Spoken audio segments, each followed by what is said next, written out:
So, hi, welcome to a co-professional development workshop. This one is Ed-Tech and led by Jackie. And so I'm going to just pass the mic over to Jackie. Jackie, if you want to kind of introduce yourself and get a little bit of a background, Sure. that would be helpful, I think. Sure. So I'm Jackie. I'm part of the Ed-Tech team, but I also work alongside with the instructional support team. I'm currently a 6th grade science teacher. I was working remotely because I work for the DOE. So, well, I think everyone was remote at that point, but I've kind of utilize some of the skills and tools that I'm going to be showing today. I did graduate with a STEM degree, so I do have some experience with technology and utilizing that in different ways using different platforms. So today we're going to just talk about Google slide hacks and how you can make your slides more engaging utilizing the tools within the slideshow, because there are many platforms outside of Google Slides that you can integrate to make your slides interactive. But right now we're just focusing on the tools that are embedded within Google Slides. So I am going to share my screen and we can begin. So like I said, it's Google Slide Hacks and how to make your slides more interactive and engaging. And the purpose of the workshop is to learn about strategies and tools within Google Slides that can be utilized to make assignments more interactive and engaging. You'll also be introduced to ways you can streamline materials into one slideshow so that there's easier access for the tools that your students will be utilizing in each lesson. And the reason why I am showing you, I'm focusing on that a little bit, is because I noticed while remote teaching, many students found it difficult to navigate different tabs and flipping back and forth between tabs. So when they start on one page, it's a lot easier for them to access that information and apply the skills on whatever assignment they have. So first we'll talk about one strategy you can use, and that's building a Bitmoji classroom, and I'll kind of demonstrate that very briefly. Also utilizing virtual interactive notebooks. I'll show you how to add some interactive elements to your slides, as well as ways you can streamline materials. And later on, you'll have access to the slideshow. So you'll have it's kind of also a resource hub for different templates and helpful websites for your planning your slides. So the first thing we're talking about are Bitmoji classrooms, and there's pros and cons to using a Bitmoji classroom. I would say the pros outweigh the cons. One thing that you should take in mind is that building a Bitmoji classroom, it can take some time, but once you have set your once you've set your structure of the classroom and you have your template, it kind of makes it easier along the way. And one reason I like Bitmoji classrooms is it's more engaging for the students, and you could utilize it in different ways depending on what your lesson is. So there are three steps it takes to make a Bitmoji classroom, and I'm going to kind of walk through some of those steps with you.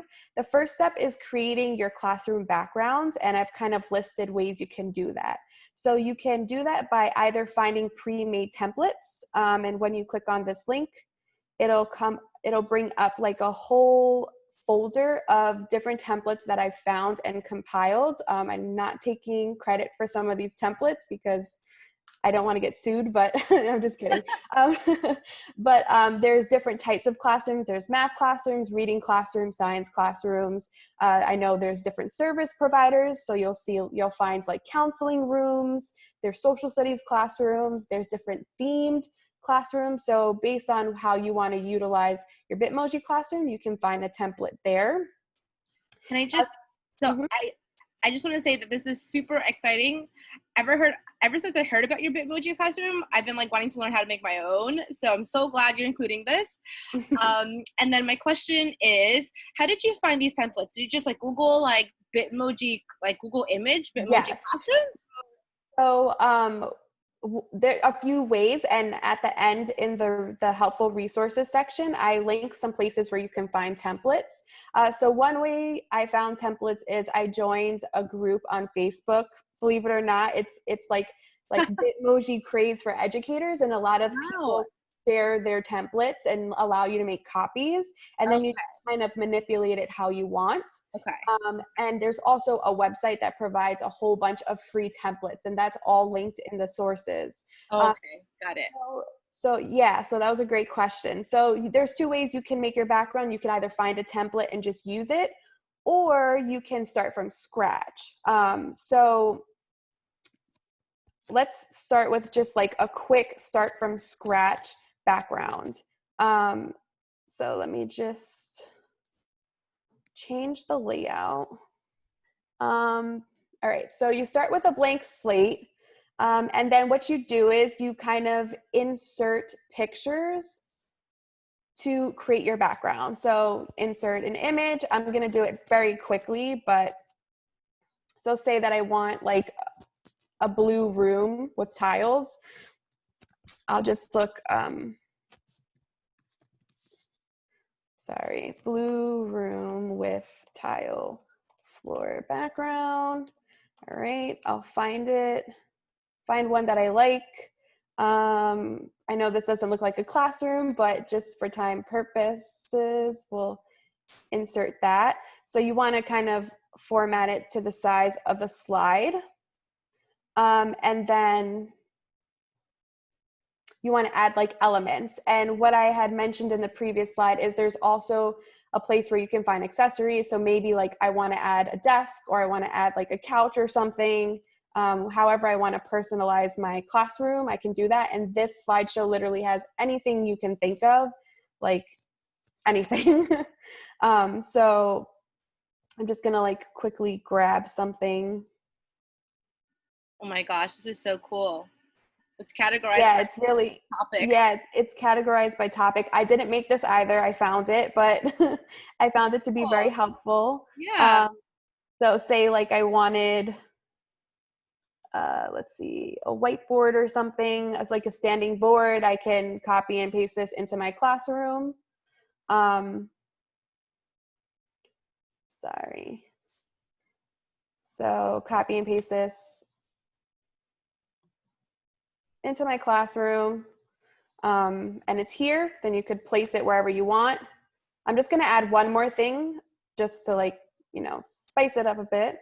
But obviously like you would take more time and like, strategically create your classroom however you want. So maybe I want like a little bookshelf that I can later like add books to if I wanted.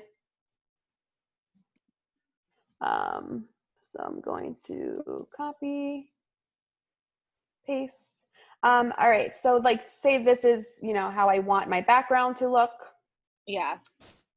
So now you have two options on how you can save it as your background. The reason why you want to create your background and set it as your background is because you don't want like the students to be able to move things around and kind of mess the formatting up. So Right. the first step is to create your background and set it permanently. The first way to do that is by going to File, Download, JPEG, and it'll download it as a picture. And then what you do is once it's downloaded as a picture, and I'm just gonna like copy and paste all this stuff just in case. So Command C. So it downloads that one slide. It downloads that one slide as a picture. And then what you'll do is you'll go to change background and choose your image of that background and insert it back as a background so that now it's permanent and the students cannot move anything. So notice how I can't move anything. Yeah. So again, this is just your background. You do not want to like to set anything that you want clickable or like, that you want students to explore as the background. Yeah. A second way to set your background is by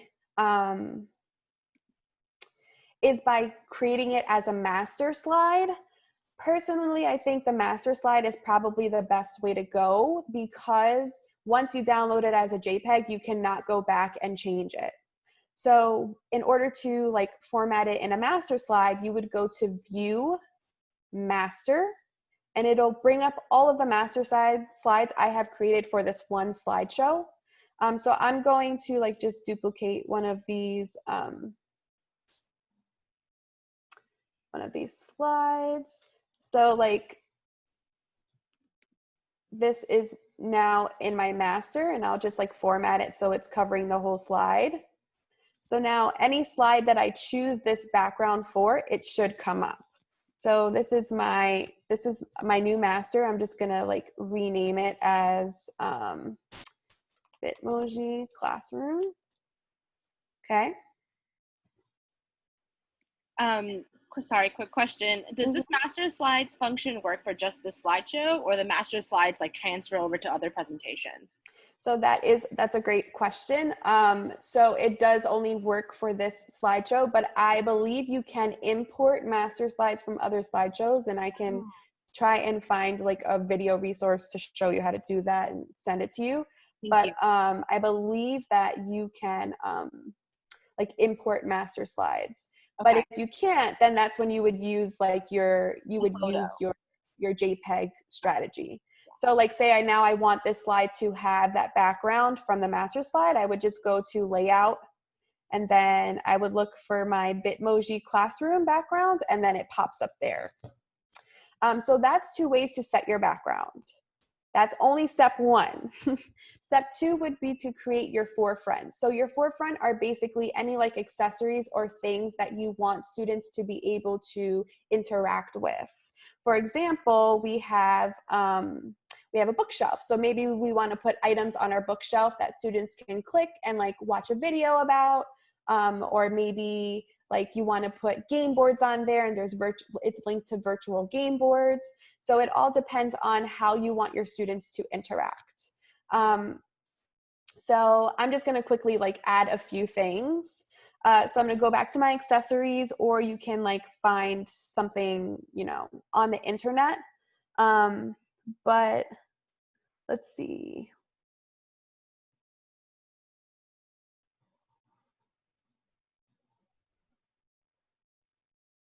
I'm trying to find a plant or something they could click on and like do. Classroom without plants. This is a very large file, so it's kind of taking a little bit of time to load. So it might be better to load this before you start doing it. But let's see.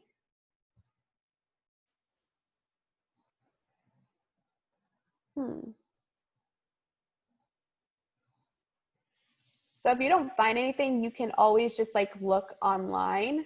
So maybe I want to like insert, I don't know, give me an object. Maybe I don't know, a basketball clip art. So I'll insert my basketball. I don't know, just random. Copy image.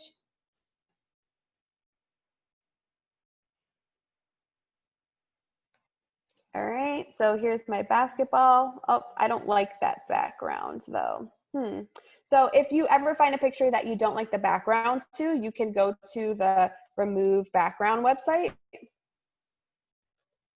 Yeah, and you can literally, all you do is copy and paste that picture, and it'll take the white part away from or whatever the background is, away from the forefront. So I'll just quickly do that. You'll see it'll convert it.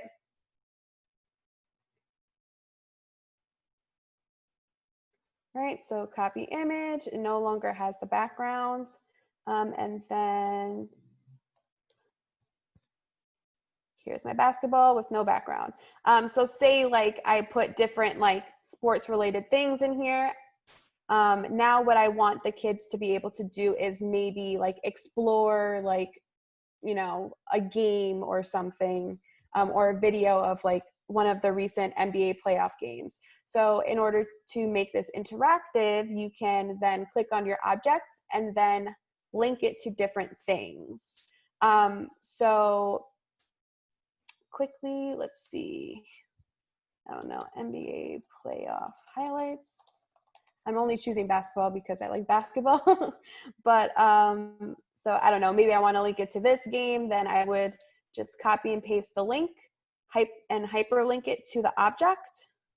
So now anytime the child can like actually click on that thing and it'll bring it to that website or article. You can do this with like read alouds. You can do it with I had like students explore like a virtual like sea creature kind of like display that I did, and they like clicked on the tanks and they watched videos about the different sea creatures. So it's really up to you and how you want to utilize your Bitmoji classroom. Another cool thing is you can add text, so it can look like you actually drew on it, right? So you can, or wrote on it. So I'll just change it to white so you can see it. So click on the basketball to watch some sports highlights.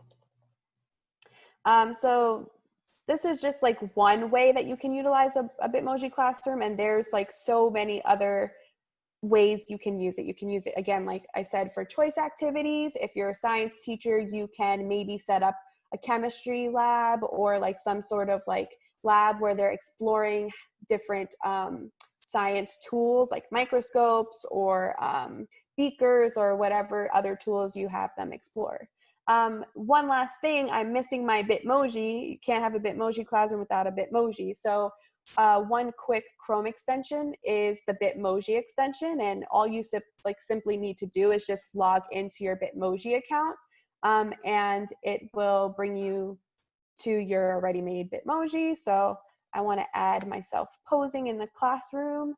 So you can simply just, access whichever Bitmojis are available and just drag it into your slideshow. So that's quickly how you can create an interactive Bitmoji classroom.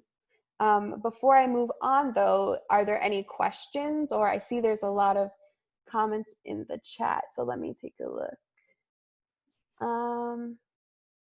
It's mostly us being like, I never knew you could do that.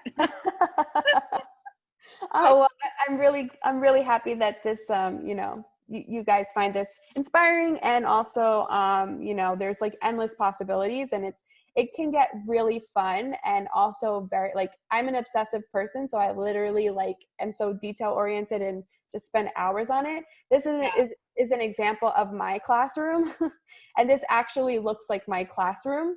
Yeah.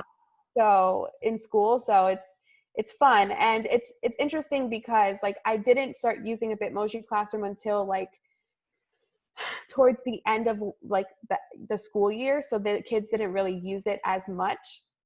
But the first day that I used it, when I went on to my live session, the students immediately said, Miss Victor, the growth mindset poster isn't there. It's supposed to be over here. So you can tell that they were little details that they normally don't pay attention to. They were more engaged because I used this tool. Oh, that's amazing. Yeah, so I thought it was really funny and cute because most of the time when I would write regular directions, they would breeze over them or not read them at all. But for them to notice a small, tiny detail in my picture was showing me that it could be very effective. Yeah. I have a quick question. Mm-hmm. When you share this, because you want them to interact with it and watch the things that you've hyperlinked, do you share it as a Google Slides?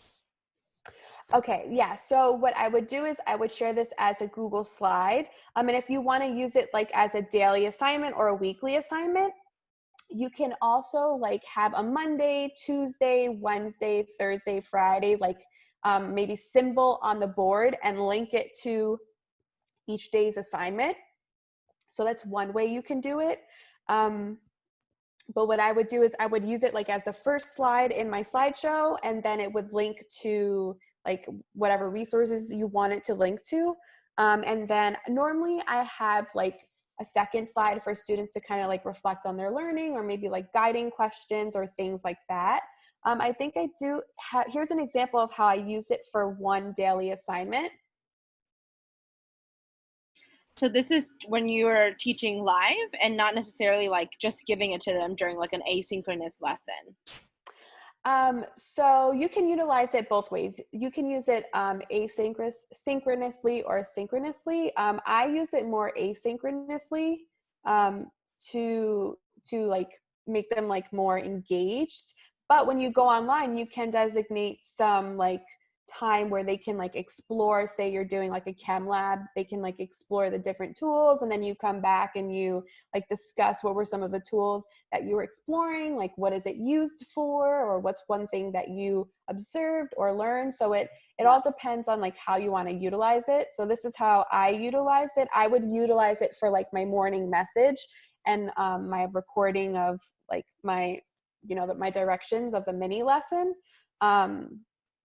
And so it just all depends on how you want to utilize it. There's so many ways in which you can. So yeah, you just fit it to however you need it.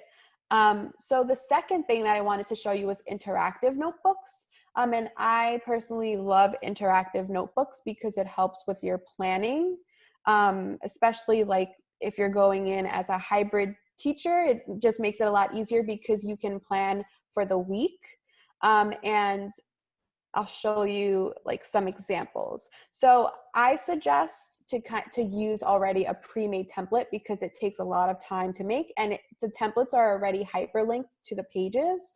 So when you get this presentation, you'll see that I have compiled a folder of templates. I did take a template and modify it to my liking, because you might see that some elements, you won't find useful. So let me see. So like, for example, here's an example of an interactive notebook.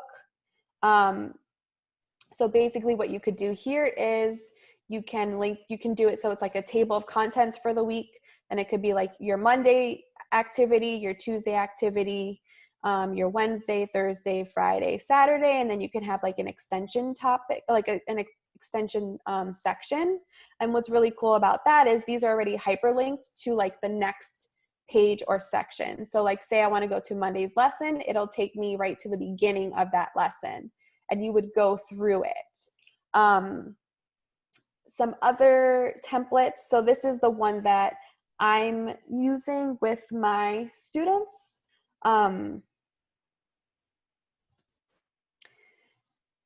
And you can even use this for like, like activities of the day if you're just teaching, or of the session if you're just teaching, one session and you have like multiple activities. You can do that, especially if you have a group, with a wide range of levels. For some of those like early finishers, you can have like an extra section of your notebook for that day. And like while others are working on the activity, they can go to that section and kind of explore more. But this is my example of what I'm using weekly with my students. So I have like, everything is literally hyperlinked. You could go to the next slide to visit the next page. I've created like a checklist for the week. So it breaks down like what each day is, what the assignments would be, and they can check it off once they're finished. And then again, you just continue to like Monday's lesson, or it could be like, activity 1 of the session, activity 2 of the session. And I'll show you what this looks like completed. So that was just a template. And there's a lot more templates on this website. I don't know if you've ever visited slidesmania.com, but there's literally like, the slides are beautiful. So I definitely recommend going on there, and all of them are free. And they also have downloadables for both PowerPoint and Google Slides. So whichever tool you use is you can utilize something from there. So here's an example of what a finished notebook would look like if you're planning weekly, or if you're planning daily, or whatever it is. So like, this is my first week's notebook, we only have 2 days for the first week, but it's still a good example of how you can do it. So like they can type in their name, they would visit the checklist for the week, and then these are hyperlinked to the lessons for later on in the week. So it would take me to the Thursday's lesson on the first day, and then I can continue. And I have my agenda. They would go over their agenda, continue. This is my introduction, and it's like very interactive. It's very like kid friendly, and it's more engaging. And then, yeah, so you can kind of just look and see how I did this. And all of this is interactive. So I've also embedded videos. So students can watch videos within the same page as opposed to like having to go to another tab and watching the video. So all they have to do is just click on the video. Whoops. So what students would do is they would watch the video, then they could go back to their notebook and answer the questions about what they noticed and things like that. And I made it interactive and very like simple, because I noticed when the tasks are larger, sometimes they like might skip over it, or they will they won't see it, or just, you know, won't do it, or it's not the quality that you want. So I realized like smaller tasks, and just like simply having a text box where it says type there, like they seemed more like engaged with it. So they would just erase this, type there. So that's another interactive element. And again, you just like to keep going. If students run out of space, they can grab another Post-it. They can quickly jot down their notes if they need more space. I want to see if I have any other. I'm just looking through to see. Yeah, go ahead. You also probably use this asynchronously, right? Like, yes, do this part of the notebook.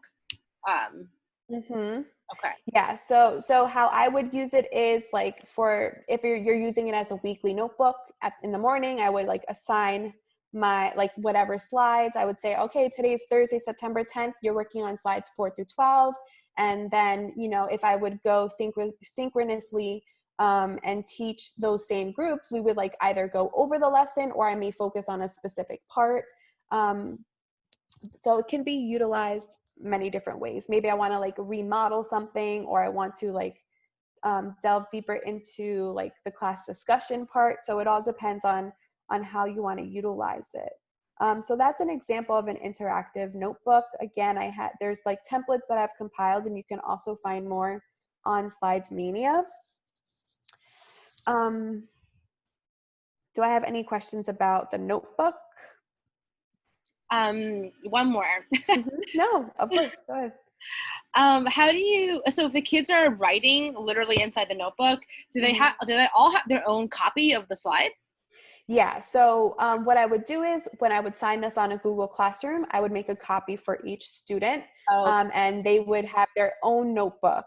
Right. Now, the only thing with that is if you're using a weekly notebook, you have to make sure that your lessons are done prior to you posting it, because once you make a change and it's already assigned, it doesn't make the change in their copy. Oh, it doesn't update. Yeah. No, there is an extension called Slip and Slide that does that, but I believe it costs money. Oh, okay. Makes sense. Yeah, but it's really cool. Slip and Slide is really cool because anything you do with the original slides, you can like push those slides into their already made like copies. Wow. So if you choose to do it that way, then you would have to get like some sort of extension. Yeah. But yeah, so it all depends on like how you are when it comes to planning, and if you're someone who plans ahead of time like that. Yeah. One thing, I don't know if I mentioned it now or a little bit later, but like, so for notebooks, I would say that for elementary level, they're good if you did daily notebooks, because you can, as an elementary teacher, you teach different subjects. So you can organize your notebook for the day for like reading, writing, math, social studies, whatever subjects you teach. Whereas when you're a content teacher like me, it might make sense to do more weekly notebooks because you can have that whole week like laid out. So again, it's thinking about like how you can streamline those materials and it's easier for your students to access. I have a question. Yeah, go ahead. How long did it take you to make each of these things, like the Bitmoji and then the notebook the first time, and then, or maybe like you can tell me how it improved once you did it a second time, if the time got shorter. And then also this presentation itself that you're showing us right now, because it's very pretty. Oh, thank you. So, all right, so I'll start off with the presentation I made right now. The presentation probably took me like an hour and a half. I didn't make these like backgrounds or like I didn't make the template for the slide. I found it on Slides Mania, so that cuts back on the time. And for the Bitmoji classroom, it did take me like an hour or two because it all depends on like how detail oriented you are. And like, I'm very, like I have like a little bit of OCD, so I want everything to be perfect. So it all depends on like how many elements that you want to add in or take out. I wanted to also to make it look exactly like my classroom at the time. But if you use a template, like one that's already pre-made, it shouldn't take very long, especially if you find one that you like and you might just want to add a few things or two. That's also fine. So it shouldn't take that long. But once I made my template, it was very easy. Like all I had to change was like a few things in the forefront that I made interactive. So like the initial planning of it and putting it together takes more time. And then once you have it, you can utilize it over and over again. For the notebook, like when I reformatted a template that I liked, it took me a while too. But what I do is I use that same template now and I just make a copy for each week's notebook. So like I don't have to worry about the formatting stuff. I just now have to worry about the content that I put in it. And that in itself, because I'm planning for the week, takes some time. But once you have the templates, it's easy to just like make a copy and then add whatever elements you want in it. So I hope that answers your question. But what I will say is when I started kind of using these strategies, I did see students more engaged in my work. And also too, like one of the things I noticed was like when I would assign something like on a Google Doc as opposed to the slides, you know, students would miss parts or like the work quality wouldn't be where I wanted it to be. But then once I started using like Bitmoji slides and making it more interactive this way, the students, I found their work to be like better quality and like just based on student feedback, they enjoyed it more. So that's something to think about. So adding interactive elements, I'm going to show, I listed a few and I can show you some. Some elements are drag and drop, fill in the blanks, you can do matching, you can do sorting, you can do, you can embed videos, hyperlinks, voice clips. I have a voice clip here that I recorded.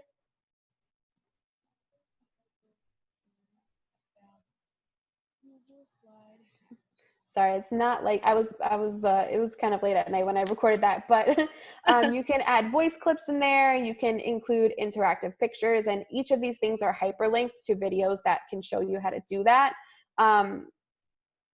Oops, I clicked on it. I'm sorry for my like 100 tabs.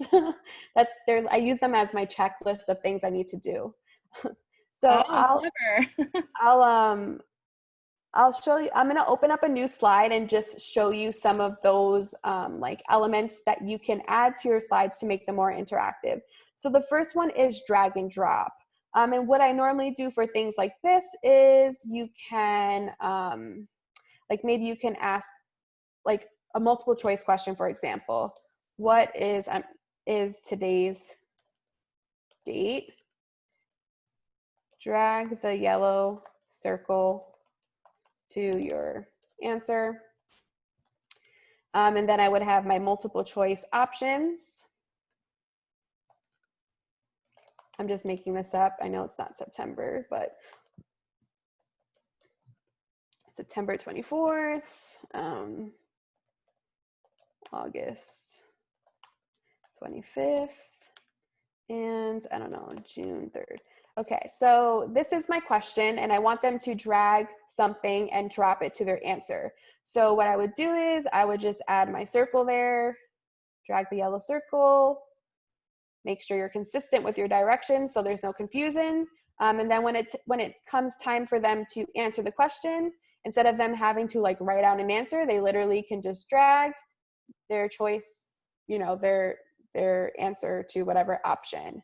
Another thing you could do is maybe like you want students to label a map, right? So you can insert an image of, I'm gonna look for a quick, oops, it's already up. So map of NYC.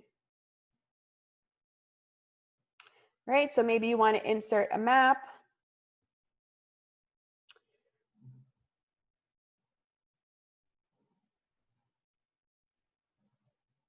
And maybe what you would do is you would have like word boxes of like boroughs. So it could be Manhattan.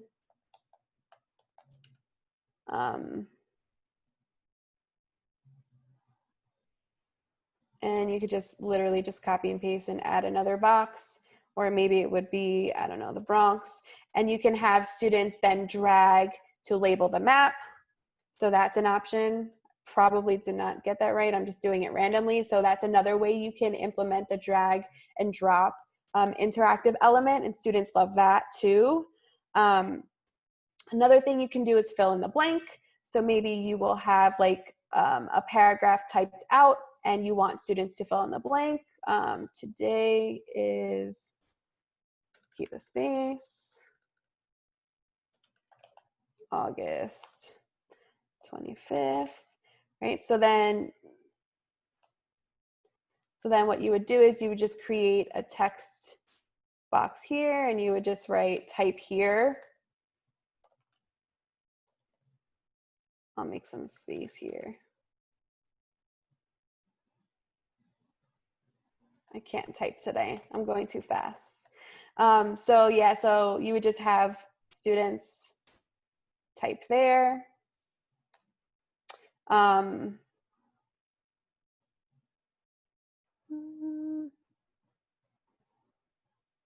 Right, so and then what I normally do is for the fill in the blank, I always like change the color so it kind of stands out and they know like, oh, I need to type here. So they'll click in that area and they can, you know, change it to their answer. So that's another way you can make it interactive.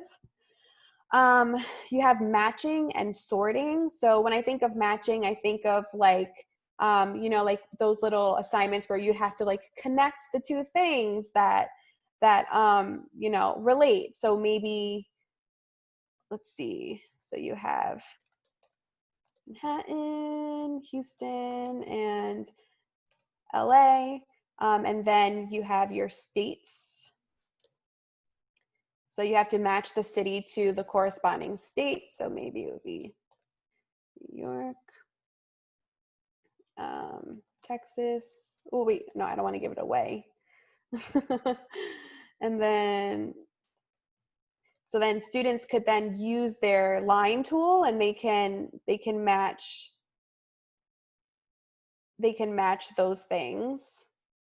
So that's another way you can make it interactive by having matching. I've also done sorting. So maybe you will have, let me make a new slide. So maybe you'll have like, you insert some sort of chart or table, I should say. And you have like plants and animals, right? So what you would do is you can like insert random pictures of plants and animals all around and students would have to sort in whichever category. So that's another way you can make it interactive. We also have videos, so you can insert videos. So you just go to insert video. You can always upload from your Google Drive, or if you found a video that you like, you can copy and paste the URL or search it up on YouTube. there is hyperlinking, and I showed you earlier how to hyperlink. So you would just click on whatever it is you want to hyperlink.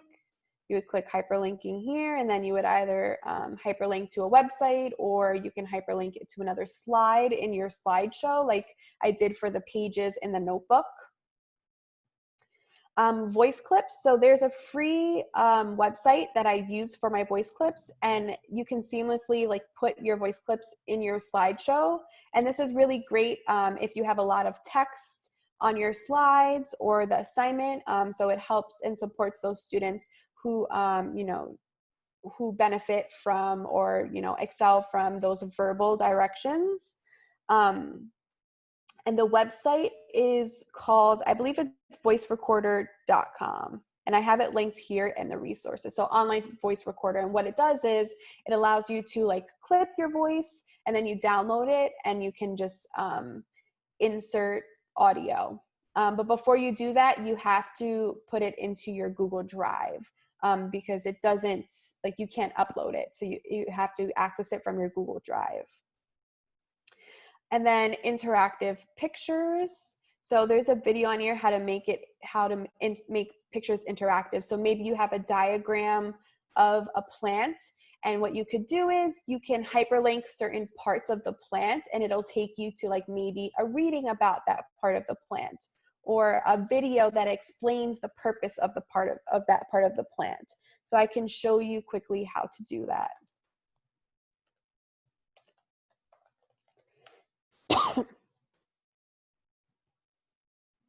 Right, so I have this part of the plant. If I want to send the kids to a video about the roots of a plant, what I did was I made a quick text box and kind of like layered it over that part of the plant. And I would just hyperlink it to a video that I found about the roots of a plant. So I can do that really quickly here. Whoops, sorry. Those are the highlights from last night's Rockets game. So that's not what we want to hyperlink there. Roots of a plant. You really do like basketball. Yeah, I used to play when I was in high school. Oh, very cool. So maybe I found this really cool, awesome video that explains the roots of a plant. I can hyperlink it there. If you don't want the text there, you could just delete it, and the box should be hyperlinked. Oh, actually, you know what? Here. There you go. So now when I click on it, the video comes up. And then you could do the same thing for the other parts of the plant. How does the kid know that there's a hyperlink there? Like, I feel like it's kind of hidden. Yeah, so normally what I would do is I would write the directions on the side, like click the different parts of the plant to learn more about their function. So like I would just do like very like short, clear directions. And then this way they know like, oh, I like the roots, so I'm going to click on the roots. There you go. I want to learn more about it, and it pops up. So for all of these things, I would have like quick directions to prompt them and kind of guide them in the right direction. So yeah, that was a great question. And the last part is streamlining materials. And what I mean by streamlining materials is by like creating a space so students have access to everything they need for that lesson in a clear and easy way. So ways you can do that is, like I mentioned earlier, you can create a weekly subject notebook. I suggest that for content teachers. You can create daily assignment notebooks, and I suggest that for elementary school teachers. You can have table of contents or checklists and a step-by-step instructional, like, layout of what they need to do. Hyperlinking activities from other platforms. So like, say, like the first part of your lesson, you want them to explore an article or like a current events, article, then you can just hyperlink that as like the first thing they're doing. And then the second thing, you'll have them, answer questions. So that'll be within that slide, and you don't have to like have them worry about going somewhere else to access that that article. Also, to utilize the space around the slides to insert or embed like other resources or visuals. Before, when I would post assignments or activities, I would have a video, and then it would be the assignment, and then it might be like the Padlet page that they're going to discuss. And just having those three things like in different locations as opposed to being all on one slide became very overwhelming for the students. So like what you can do is, when you insert videos, you go to insert video, and then once your video comes up and you insert it, you can utilize the space and just leave the videos on the borders. And I feel like people don't realize that you can utilize that space. So that's like really great for streamlining and putting all of those materials in one place. So like I have diagrams, I have extra Post-its if students want to write notes and put it on their slide. So it's all basically like what resources you want students to have access to, and you know, making it accessible for them, because the more accessible materials are, the more engaged they'll be. It's like when they struggle with organizing their work, that's when you start to like lose the engagement. So you want to make sure it's like just, you know, easy access, and you know, it'll keep them motivated. So lastly, some helpful resources. These are links to things that can help you start your planning for a Bitmoji classroom if you want to. These are more links for interactive notebooks. Here's like some other things you can use to make your slides more interactive. And these are more like outside like platforms such as Pear Deck and Nearpod.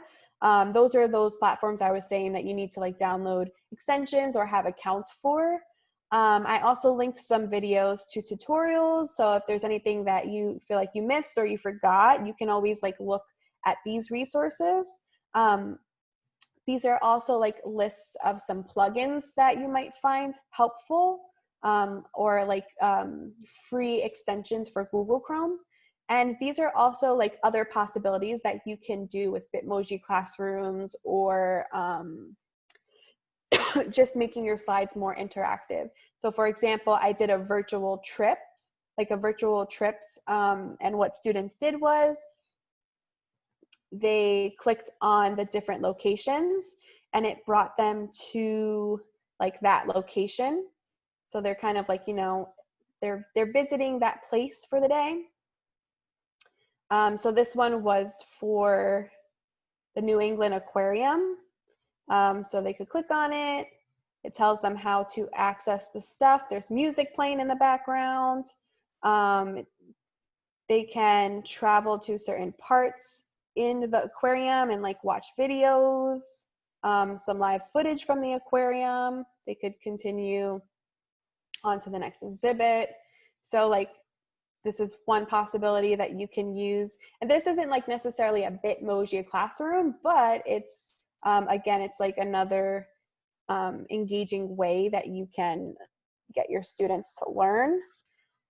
This was a virtual meet the teacher. So maybe like your first day of class, instead of you like explaining yourself, you can create a virtual meet the teacher slideshow that the students can quickly look at. Or even you can maybe make a more simple template and have students make one for themselves and like, you know, share it with the classmates. This one's almost done, but I've added like gifs of myself. They can navigate to different things about me. I decorated a locker to like show some of my favorite things. I showed some of my favorite science things. So that's another way you can kind of make it interactive and engaging for your students. I also have like a Where's Waldo teacher style. So I compiled a whole bunch of Bitmojis that I found on that Facebook page. And the students had to find the teachers within the Where's Waldo like thing. So these were the pictures of the teachers they had to find, and then they had to look and locate the teachers. So that might be something else you want to do as kind of like an icebreaker. At the end of your course, maybe you want to like put together a showcase for parents and students to celebrate their work. So we kind of did that. And I'm currently putting together a virtual tour for my middle school. So I'm working on it. It's not complete yet, but I have my principal greeting the students, especially the sixth graders, because they're new to the school. So we're working on that virtual tour of our school. So yeah, that's basically it. I'm happy to answer more questions or like whatever you need. If you need more resources, I'm going to copy and paste this in the chat if you want to take a look at it now, but I know it's also going to be posted on the page. So I have a question. go ahead. Okay. This is so cool. I'm like blown away by everything. I never have thought of any of these things. I'm literally shook. One thing I was wondering is if you do like the interactive notebooks, how do you keep track of like that they're doing their work? Like, do you have to go through and check each notebook? Like, do you keep all the links in one place? Like, how do you do that? So for Google, so if you're utilizing the interactive notebook for Google Classroom, when you make a copy of the student's work, I'm like of that assignment for each student, it'll come up in a Drive folder, so you can access that. What I would do is I would just do like at the end of the day, I would just like check to see, you know, if there's been updates in that notebook. But essentially I would be checking it like at the end of the week. So what I would do is I would make it due on Friday. And yeah, so I would just kind of like do like quick check-ins. Also too, like when you go on synchronously, you're kind of like addressing those activities and lessons again.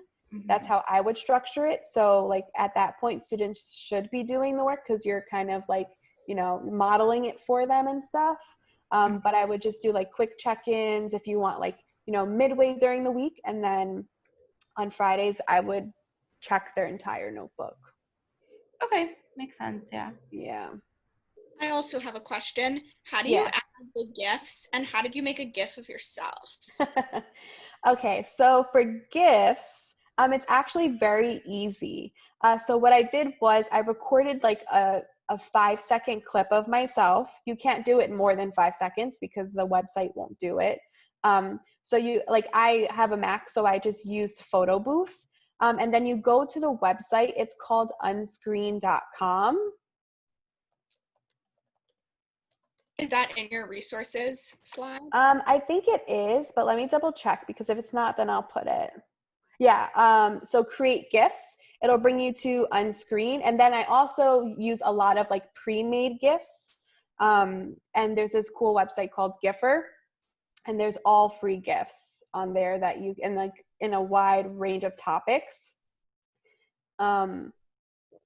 So yeah, and then once you like have your 5-second clip, you literally just like, you can upload it or you can drag it into this page and it'll remove the background. So I did one really short one for one of the advisors for COVE.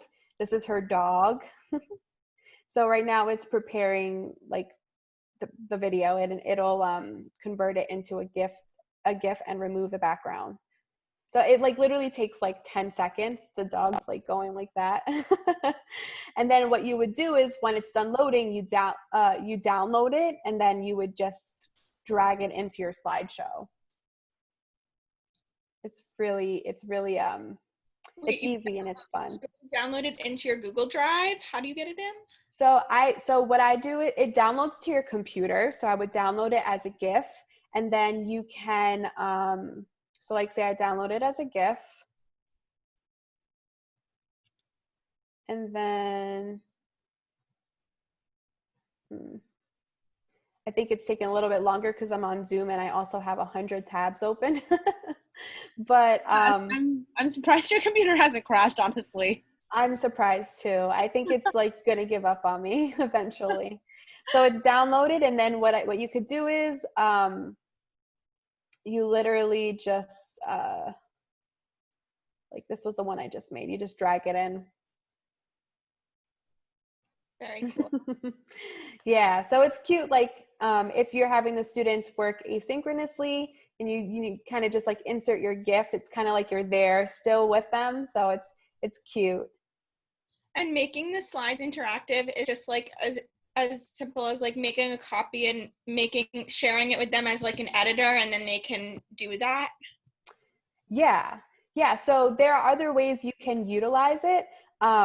So I've also seen teachers utilize it where you share one slideshow with like your group of kids, and they did like an emotional check-in. So like one slide was like, I'm feeling sad today, and the kids can like post a little text box and explain why they're feeling sad, or I'm feeling happy, and then they can like comment on each other's like little text box.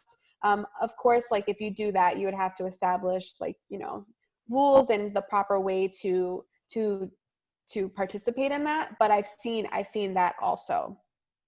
And if you want something to be like frozen in place, do you have to save it as like a background so they can't like move that part around?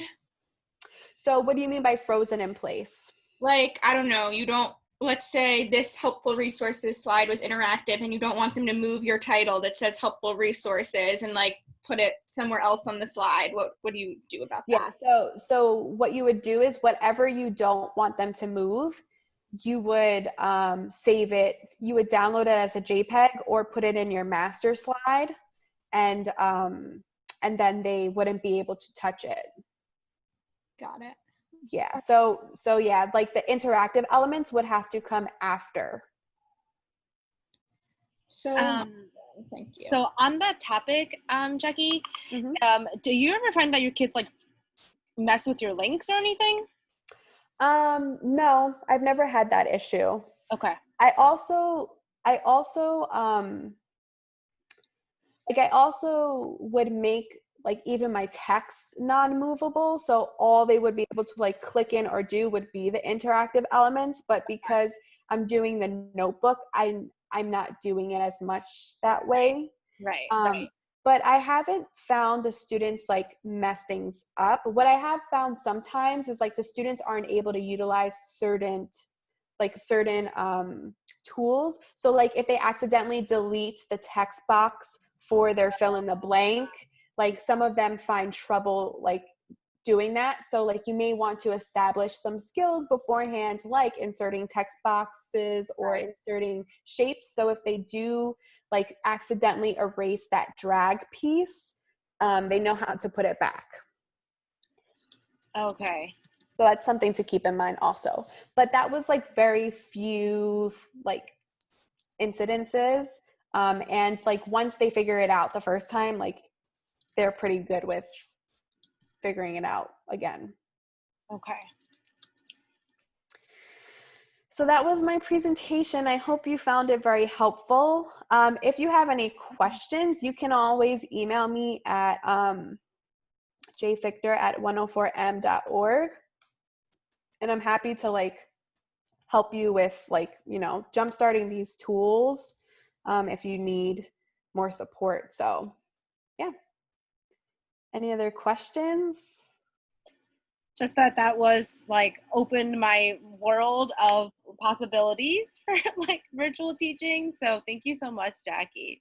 No, thank you. It's a lot of fun. Like I find it very fun to plan your slides this way, as opposed to like just, like all information or like, oh, here's a video. Like it's nice to enjoy planning it and also assigning it for students to enjoy. So yeah.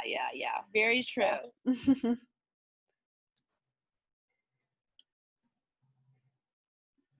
So if you have any questions, feel free in emailing me. And yeah. Thank you so much, Jackie.